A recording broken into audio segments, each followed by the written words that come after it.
Assalamualaikum warahmatullahi wabarakatuh. Halo, perkenalkan nama saya Trida Tasya Fitri dari kelas 12 MIPA 5. Di sini saya akan menjelaskan materi fisika tentang gelombang elektromagnetik yang dibimbing oleh Ibu Rati. 1. Pengertian gelombang elektromagnetik. Gelombang elektromagnetik adalah suatu gelombang yang merambat dengan tidak memerlukan medium perambatan. Gelombang elektromagnetik pertama kali ditemukan oleh Heinrich Rudolf Hertz. Gelombang elektromagnetik termasuk gelombang transversal. Gelombang elektromagnetik tersusun atas perambatan medan listrik E dan medan magnet B yang saling tegak lurus satu sama lain. Maxwell menyatakan bahwa kecepatan gelombang memenuhi persamaan sebagai berikut. 2. Sumber radiasi elektromagnetik. 1. Sumber radiasi elektromagnetik dari alam. A. Radiasi terestrial. Secara natural dipancarkan oleh radionuklida di dalam kerak bumi. Radiasi ini dipancarkan oleh radionuklida yang disebut dengan primordial yang ada sejak terbentuknya bumi. Radionuklida yang ada dalam kerak bumi terutama adalah deret uranium. B. Radiasi kosmis. Berasal dari angkasa luar. Sebagian berasal dari ruang antar bintang dan matahari. Radiasi ini terdiri dari partikel dan sinar yang berenergi tinggi dan berinteraksi dengan inti atom stabil di atmosfer. Tinggi radiasi dari sumber kosmik ini bergantung kepada ketinggian. C. Sumber radiasi yang ada dalam tubuh manusia sejak dilahirkan bisa melalui makanan, minuman, atau pernapasan dan luka. 2. Sumber radiasi elektromagnetik buatan. Sumber radiasi elektromagnetik buatan seperti ledakan nuklir, rangkaian listrik dengan vakum atau transistor, diode microwave, laser, antena radio, dan lainnya. Sumber radiasi elektromagnetik yang sering dijumpai adalah reaktor nuklir. 3. Pemanfaatan radiasi elektromagnetik. 1. Gelombang radio. A. Gelombang radio MF dan HF. Untuk komunikasi radio, memanfaatkan sifat gelombang MF dan HF yang dipantulkan untuk lapisan ionosfer hingga dapat mencapai tempat yang lebih jauh. B. Gelombang radio UHF dan VHF. Untuk komunikasi satelit, memanfaatkan sifat gelombang UHF dan VHF yang dapat menembus lapisan atmosfer ionosfer hingga dapat mencapai satelit.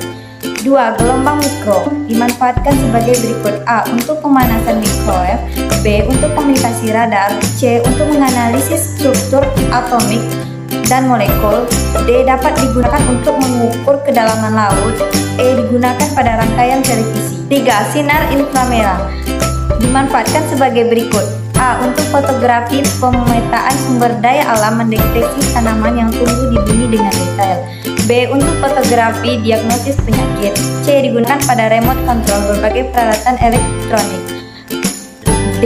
Pada bidang militer dibuat teleskop inframerah yang digunakan melihat di tempat gelap atau berkabut. 4. Cahaya tampak dimanfaatkan sebagai berikut. 1. Membantu penglihatan pada mata manusia. 2. Menggunakan sinar laser dan serat optik pada bidang telekomunikasi. 5. Sinar ultraviolet dimanfaatkan untuk 1. Pembentukan vitamin D pada tubuh manusia. 2. Memeriksa keaslian tanda tangan di bank-bank. 3. Proses fotosintesis pada tumbuhan. 6. Sinar X dimanfaatkan sebagai berikut. 1. Untuk kedokteran dimanfaatkan untuk memotret bagian organ tubuh jantung atau bagian organ tubuh tanpa pembedahan. 2. Untuk analisis struktur bahan atau kristal dan mendeteksi keretakan atau kerusakan pada logam. C. Memeriksa barang-barang di bandara, udara, atau pelabuhan. 7. Sinar gamma. Sinar gamma dimanfaatkan sebagai berikut. A. Dimanfaatkan untuk terapi kanker dan sterilisasi peralatan rumah sakit. B. Untuk pembuatan varietas tanaman unggul tahan penyakit dengan produktivitas tinggi. C. Untuk mengurangi populasi hama.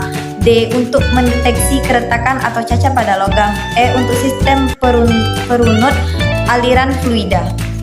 4. Bahaya radiasi elektromagnetik. 1. Radiasi HP dapat menyebabkan kekacauan pada gelombang otak, dapat menyebabkan sakit kepala, kelelahan, dan hilangnya memori.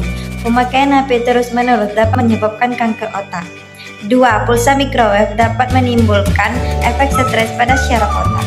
3. Apabila terjadi lubang ozon, maka sinar ultraviolet, khususnya jenis ultraviolet tipe B yang memiliki panjang gelombang 290 nm yang menembus ke permukaan bumi dan kemudian mengenai manusia dapat menyebabkan kulit manusia tersengat, mengubah molekul DNA, dan bahkan bila berlangsung terus-menerus dalam jangka lama dapat terjadinya kanker kulit, termasuk terhadap makhluk hidup lainnya. 4. Paparan radiasi ultraviolet B yang berlebihan terhadap manusia, hewan, tanaman, dan bahan-bahan bangunan dapat menimbulkan dampak negatif.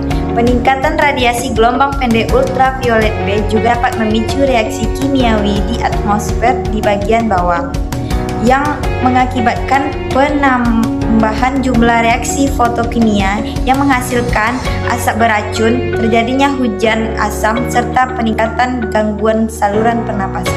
5. Pada tumbuhan, radiasi ultraviolet akan menyebabkan pertumbuhan berbagai jenis menjadi lambat dan kerdil. Sebagai akibatnya, hasil panen sejumlah tanaman budidaya akan menurun dan serta tanaman hutan menjadi rusak. 6. Sebagian besar garis-garis wajah dan kerut atau keriput disebabkan oleh pemaparan berlebihan terhadap sinar ultraviolet, baik sinar ultraviolet A yang bertanggung jawab atas noda gelap, keriput atau kerut, maupun ultraviolet B yang bertanggung jawab atas kulit terbakar dan karsinoma. 7. Dampak negatif Wi-Fi sehubungan dengan radiasi elektromagnetik, yaitu keluhan nyeri di bagian kepala, telinga, tenggorokan, dan beberapa bagian tubuh yang bila berada dekat dengan peralatan elektromagnetik atau penara pemancar. 8. Radiasi elektromagnetik dapat menyebabkan beberapa penyakit berbahaya bagi manusia, di antaranya: A. Dapat menyebabkan kanker kulit, sinar ultraviolet. B. Dapat menyebabkan katarak mata, sinar ultraviolet. C. Dapat menghitamkan warna kulit, sinar ultraviolet. D. Dapat melemahkan sistem kekebalan tubuh, sinar ultraviolet. E. Dapat menyebabkan kemandulan, sinar gamma. F. Dapat menyebabkan kerusakan jaringan sel, sinar X, dan terutama sinar gamma. Hanya itu yang dapat saya sampaikan. Lebih dan kurang saya mohon maaf. Wabillahi taufiq wal hidayah. Wassalamualaikum warahmatullahi wabarakatuh.